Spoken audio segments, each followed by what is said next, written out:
So Nathan, Daniel Dubois, is he the best that you've fought so far?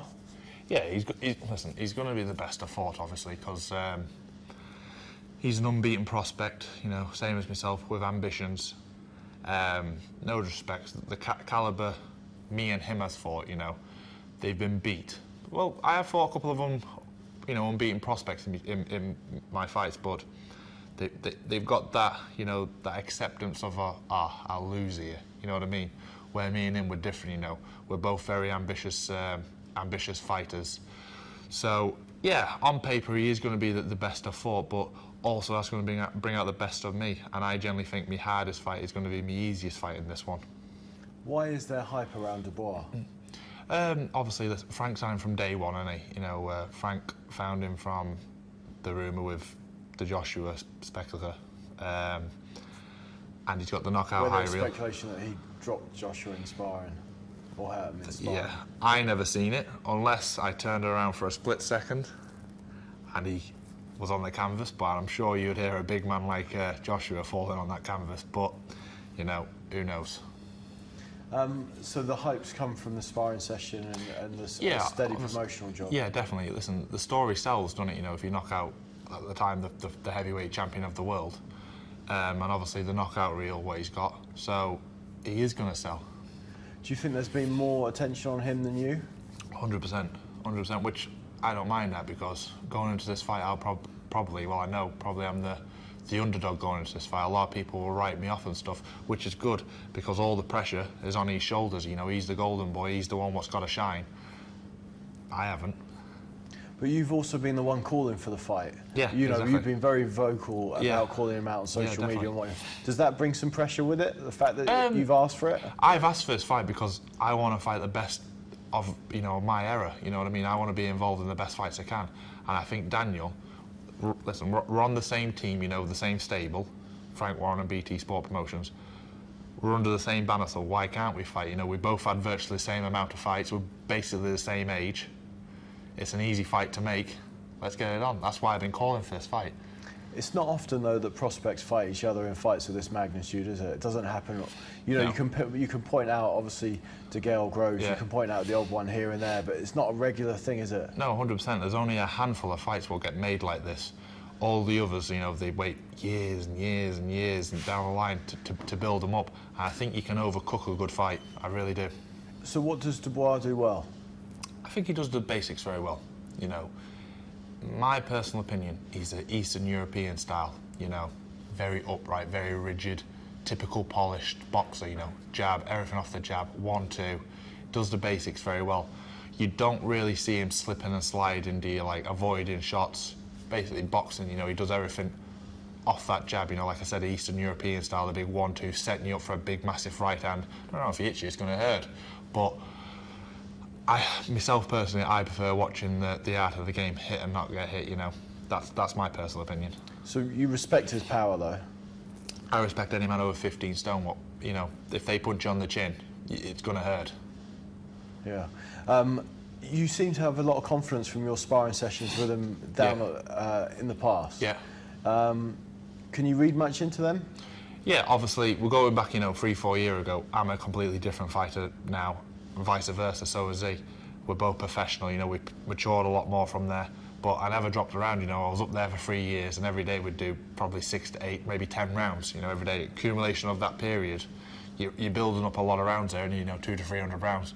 And I think I never lost a round, to be fair. Well, I know I didn't. So in that factor, as a fighter, you know, you can gain a lot of confidence, and you also can have your confidence dinted, you know, because Daniel, and he, whatever he says, you know, I'm his easiest fighter, and that he knows deep down in his own heart and mind what I'm like in that ring, and he'll know that going into the fight. What type of fight do you expect? How do you expect it to? I expect it to be fireworks.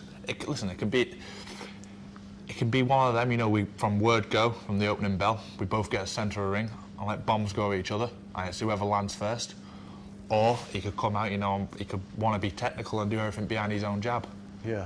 But the stakes are high, so do you envisage a time where it could be strategic and where you're looking to find openings, or do you think you're going to go for it from the start? I really don't know. Seriously, I could go in there, you know, and box his ears off, or I could go in there and think, you know what, you're getting it. And from, like I said, round one, I'm going to go to that middle and throw bombs. But do you think you can stop him? 100%, I believe so. Yeah, I believe I've got the power to. Definitely. Yeah. With regards to Dubois, people criticised him for the Kevin Johnson performance, said it looked like he ran out of ideas a little bit. So do you feel that, well, some people are saying Dubois might have the early rounds, and then if you get through the early rounds, then it's going to be your fight in the second half. Do you see that argument, or do you see it being that way? Not at all. I really don't. I believe from round... I don't know what's going to happen until I get in there, really, but I believe in my own heart and mind, from round one onwards, I believe I've got everything. What he can give me, I've got an answer for, I believe. And Kevin Johnson, you know, he's the most durablest heavyweight on the planet, isn't he? You know, the man's got a coconut head. You can't crack him. But I believe I've got every answer for him. Yeah. It is the season for heavyweight upsets, apparently, isn't it? Definitely.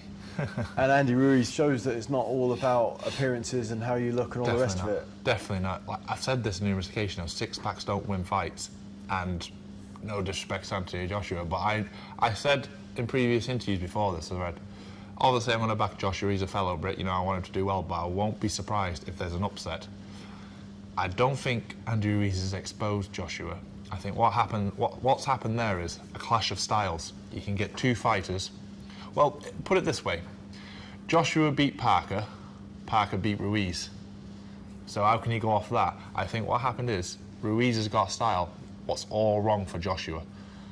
He hasn't been exposed. You know, look at the fighters Joshua's fought: Povetkin, Klitschko, Takam. They're all great fighters.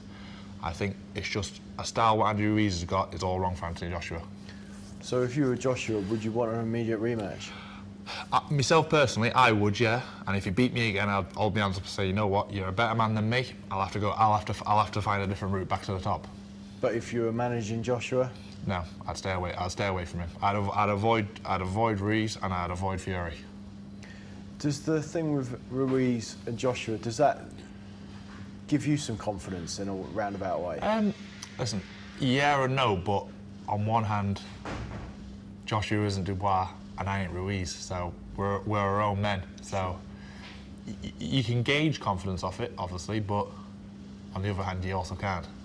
You've gone 10 and 12 rounds in the last couple of fights. What have you learned? It's good experience, obviously, because them 10 or 12 rounders, they are grueling. Do you know what I mean? You got to learn when to pace yourself, put your foot on it, take your foot off. You know, basically go through the full repertoire of what you've been doing in the gym. And how have you found the pace? All right, good. You know, yeah, flying. You know, in the gym, you know, Ricky has us doing 15 rounds, so we've got 3 extra in the bank. We train exactly the way he used to train, which is horrible.